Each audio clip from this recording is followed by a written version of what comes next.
யார் சொன்னது வேஸ்ட்? நீ யாரு? நீ எங்கிருந்து வந்த?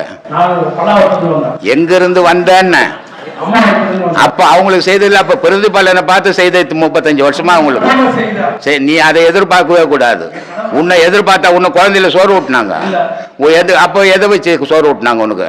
உனக்கு ஏன் சோறு போட்டு வளர்க்கணும்? உனக்கு ஏன் பால் கொடுத்து வளர்க்கணும்? உனக்கு ஏன் கொசு கிடைக்குமா எறும்பு கிடைக்குமான்னு உன்னையே வளர்த்தாங்க அவங்க.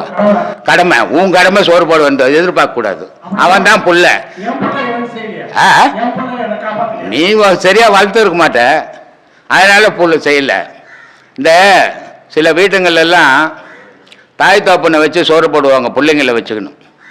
அப்போ ஏன் போடணும்னு என்ன கட்டாயம்னா, இவனுக்கு தேவைப்படுறதுக்கு இவன் தாய் தோப்பனுக்கு செய்து காட்டினா அந்த புள்ள பழகுது. அதை நம்ம ஆயாவுக்கு சாப்பாடு போடுறாங்க, நம்ம தாத்தாவுக்கு சாப்பாடு கொடுக்குறாரு, நம்ம ஆயாவுக்கு பணம் கொடுக்குறாரு, நம்ம தாத்தாவுக்கு பணம் கொடுக்குறாரு.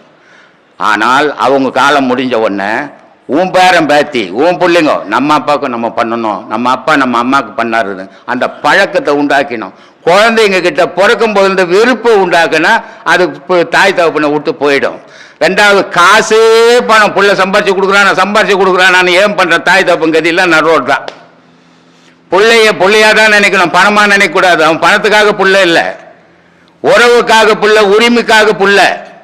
அதை மட்டும் நினைக்கணும். அவன் பணம் வருமா பிள்ளைய பார்த்தா அவன் தகப்பனும் கிடையாது, அவன் பிள்ளையும் கிடையாது.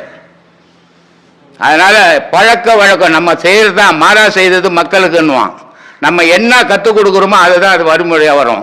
அதை சம்பாதிக்கிறது மட்டும் குறிக்கோளை காப்பாற்றினா பாசம் அழிஞ்சு போயிடும்.